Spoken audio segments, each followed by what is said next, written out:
पाकिस्तान जिंदाबाद, पाक फौज जिंदाबाद। आप सबको बहुत बहुत मुबारक हो। ये सीज फायर हुआ है, मैं फिर यस। कहूंगा ये सीज फायर हुआ है पाकिस्तान की यूनिटी पर और स्पेशली पाकिस्तान के एयरफोर्स ने। अगर हम S-400 दिफाई निज़ाम, ये मैं आपको बहुत कॉन्फिडेंशियल बता रहा हूँ क्योंकि मेरे पास एक एक चीज़ की अपडेट थी और इस सब में हमारा इन्फ्लुएंस जो था उसका मेजर मकसद यही था कि पाकिस्तानियत, पाकिस्तान जिंदाबाद, कौमी वहदानियत और पाकिस्तान फोर्सेस के साथ यकजहती और कौम इकट्ठी रही। क्रेडिबल मीडिया इन्फ्लुएंसर के तौर पर और एक पाकिस्तानी होने के नाते हमारा फर्ज बनता था कि हम अपना किरदार सारी जिंदगी, पाकिस्तान है तो हम हैं। बिल्कुल ऐसा ही है, बिल्कुल ऐसा ही। और हम बहुत ज़्यादा शुक्रगुज़ार हैं कि हम पाकिस्तानी हैं और हमारी जो फ़ौज है, जो नेवी है, आर्मी है और एयरफोर्स एयर है, बड़ा फ़ोर्स है, मरकजी किरदार। अच्छा, ज़बरदस्त। S-400 अगर इनका ये दिफाई निज़ाम तबाह ना करती हमारी एयरफोर्स तो अब मिसाइल आ रहे होते इस टाइम। और हम ना हम इन्होंने हमारे साथ वही करना था, इनकी प्लानिंग थी। इन्होंने जो ड्रोन्स जिस मुल्क के भेजे हैं, उसने जो ऐसा ही हशर है, दे किया वर है। Planning to make us the next target और फिर दुनिया के सामने हमें उस तरह पेश और करना। अभी भी ये सीज फायर हुआ है नाजिश, ये पाकिस्तान ने रुकना नहीं था। पाकिस्तान ने नहीं रुकना था। लेकिन एक बात मैं पाकिस्तानियों को और बताना चाह रहा हूं कि अगर अब आपने कौमी इत्तेहाद, यूनिटी लूज की और यस, वो कुछ जो बलूचिस्तान में हो रहा है वो यस, होता रहा यस, या इसी तरह चीजें चलती रही तो नेक्स्ट टाइम ये हमें रबल बनाएंगे, ये यस, वही हाल करेंगे यस, जो यस, इन्होंने गाजा का किया है। यस, ये यस, ट्रंप का कूदना इस बात की निशानी है कि इन लोगों ने हमें ये टेस्टर दिया है। यस। ये इंडिया अकेला नहीं था, हाँ जी, हाँ ये जी। मोदी हिंदुत्वा अकेली नहीं थी। यस, ये ट्रंप के कहने पे मुझे बताएं इसराइल क्यों नहीं रुका। ऐसा ही है। ये जरा सोचें, वहां रबल क्यों बने हैं। हुँ, ठीक है, वहां सीज फायर से वो जो है वो क्यों करता रहा है। हुँ। हमारा भी वही हशर होना था अगर ये फोर्सेस ना होती। That's the point. और एक इस चीज़ बात को याद समझें। रखें अफ़ान, ये चीज़ याद रखें, हमारा आई थिंक मुल्क का कितना हिस्सा है, परसेंटेज है, जो सुबह उठते थे तो उनको पता चलता था क्या हुआ है। जो आप सुकून से सो रहे थे वो हमारी अफ़वाज की वजह से ही था। So hats off to them all. और सेकंडली बहुत इंपॉर्टेंट चीज़ ये है कि जंग यूनिटी। अब खत्म नहीं हुई, हाँ, जंग एग्ज़ैक्टली। अब शुरू हुई है। ये एक नई आज़माइश है जो आप इसमें हमारे से इत्तेहाद गुज़रेंगे। की, हमारी यूनिटी की, फेथ की, डिसिप्लिन की। और अब निकलें इस बलूचिस्तान से। मुल्क के अंदर का इंतशार भी खत्म होना चाहिए। मैं यस, बड़ा क्लियर हूं, जो यस, मुल्क के अंदर सियासी इंतशार है उसमें तमाम मकतबा फिक्र को, चाहे उसका ताल्लुक किसी भी क्लास ऑफ पाकिस्तानियत से है, उस पर एक टेबल पर बैठें और मुल्क के अंदर सियासी इंतशार को खत्म करें। ठीक है, मैं ये बिल्कुल नहीं कह रहा क्या करना है क्या नहीं करना, दिस इज योर स्ट्रेटजी, ये यस, हमारी फोर्सेस और हमारे मुल्क को चलाने वाले डिसाइड करेंगे। यस, बिल्कुल। लेकिन इस इंतशार को ख़त्म किया जाए मुकम्मल तौर पर और पाकिस्तान में वहदानियत का फ़रोग हो, यूनिटी का फ़रोग हो। उनके लिए कोई शिया नहीं है, कोई सुन्नी नहीं है, कोई पंजाबी नहीं है, कोई सिंधी नहीं है, कोई पठान नहीं है, कोई बलोची नहीं है। उनके लिए हम मुसलमान हैं, मसाजिद हैं, कुरान पाक हैं और उनके मिसाइल हैं, यस, बच्चे हैं, औरतें हैं। यस, इसलिए यूनिटी इज स्ट्रेंथ। पाकिस्तान आज बच गया क्योंकि फोर्सेस इतनी ताकतवर थी, यस, ईमान इतना ताकतवर था। लेकिन ऐसा ही है। हमारी नस्लों ने इसी पाकिस्तान में रहना है। यस। 50 साल बाद क्या होगा अगर हम यूनाइट ना हुए, तो ये बहुत बड़ी बड़ी चेतावनी है। और सीज फायर हुआ है और इंडियन का मीडिया हमें कैसे तबाह देखना चाहता है वो आपको पता है।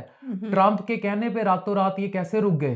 अच्छा अफ़ान, पहले भी अप्रोच किया गया कि सीज़फायर करवाएँ। सऊदी अरब आए था यस। और वो भी और उस अमेरिका की वक़्त शय पे ही था। अफ़ान, और उस वक़्त ट्रंप का ट्वीट वाज़ लाइक कि ये दोनों मुल्क आपस में ऐसे झड़प कर रहे हैं, करते रहते हैं, अभी भी कर उलझा सुलझा लेंगे अपने आप को। और जब सीधी-सी बात है, इंडिया का हमने S-400 उड़ा दिया डिफेंस सिस्टम, जब हमने उनके पास ऑपरेशन कुछ भी नहीं बुनियान था। अल मरसूस यस, लॉन्च किया और यस, इनकी ठोकी, इनकी यस। बजाई, इनको पता लगा। उसके बाद इनके चारों तबक रोशन जी। हुए और तब इनको होश आया कि भाई ये देखें ट्राइड। और मैं यहाँ पाकिस्तान के तमाम इन्फ्लुएंसर से, तमाम अदाकार से, तमाम सेलिब्रिटी से, कंगना रनावत ने कहा पाकिस्तान को मसल दो, अजय देवगन, काजल ने जय हिंद। मैं लानत भेजता हूं उन लोगों ऐसा पर, ही है। उस पूरे बॉलीवुड पर, उन जैसे लोगों पर, उस जैसी हिंदुत्वा की मूदी सोच पर। बिल्कुल। हमारे लिए सबसे पहले पाकिस्तान है। नाजिश, मुझे कहा गया आपका पेज स्ट्राइक आ जाएगी, आपके पेज पे चला मुसलसल। जाए, मैंने कहा जाता है जाए, जाए। पाकिस्तान बचना चाहिए। पाकिस्तान है तो हम हैं भई, पेज पाकिस्तान तो बाकी चीज़ें तो बाद बहुत में बन हैं। जाते हैं। एंड द इसी पॉइंट इज़ तरह एग्ज़ैक्टली हमें फॉलोअर्स भी वो चाहिए जो हमारे साथ हैं, ना कि हमें इस तरह के लोग चाहिए कि हम अपने फॉलोअर्स के लिए कुछ ना बोलें दैट्स नॉट द पॉइंट। हमारे फॉलोअर्स जानते हैं कि सच हम क्या हम पे है। मिसाइल आए हम खत्म हो जाएं, बिल्कुल। हम मैंने पेज का क्या करना है या मैंने सही है। सोशल मीडिया इन्फ्लुएंस का क्या करना है अगर आज हम पाकिस्तान के साथ नहीं खड़े। हम्म। मैं ये बरमला में मैसेज नहीं दिखा सकता, वो बहुत हाई आर्मी ऑफिशियल को मैंने किया है। मैंने कहा सर ये रैली में मुझसे बात ये करें, मुझे बताएं कि किस टैंक के नीचे लेटना है, बम बांध के मैं लेटूंगा पाकिस्तान की खातिर। This is our Pakistan. और इसमें मैं नाजिश को भी Passion. शाबाश ये दूंगा। बेगमात यूजली जो है थोड़ा सा आके डरा देती हैं कि पीछे हट जाओ या ये करो। ये मुझे रात कहती थी कि अफान एक लाइव की जगह 15 लाइव करो, अपडेट्स बताओ, इनको बताओ। और हमारी पूरी कोशिश ये होती थी कि हम अपडेट्स वो दें जो बिल्कुल जेन्युइन हो। वेरीफाइड। एग्जैक्टली। मुझे पता है नाजिश, मैंने अपने कितने फौजी दोस्तों का भाइयों का सर खाया है इन दिनों में। बिल्कुल ऐसा ही है, मैं बिल्कुल एक ऐसा ही है। न्यूज होती थी मैं 10 फोन घुमाता था रात को कि Verify भाई मुझे करने के लिए। बताओ, मुझे ऐसा बताओ, ही है, मुझे ऐसा ही है। बताओ, And पता actually, करके बताओ। इस चीज़ में बहुत हाई एक हाई ऑफिशियल्स। तूफान, इस चीज़ में इंपॉर्टेंट बात ये भी थी कि आप देखें कि काफ़ी पेजेस फेक न्यूज़, कोई ना कोई यहाँ पे ये हो रहा है, वो ये हो रहा है। इस चीज़ को फेक पैनिक को कंट्रोल करने के लिए ज़रूरी है कि आप जेन्युइन चीज़ को फॉलो करें और जेन्युइन लोगों को सुनें। That is very important. That's why Afan took the step कि fine let's take a step और हम लोगों को सही मैं बातें पता एक करके बताते न्यूज हैं। 10 दफा जब तक वेरीफाई नहीं कर लेता था, पूछ नहीं लेता था, और आगे भी ऐसे ही होगा।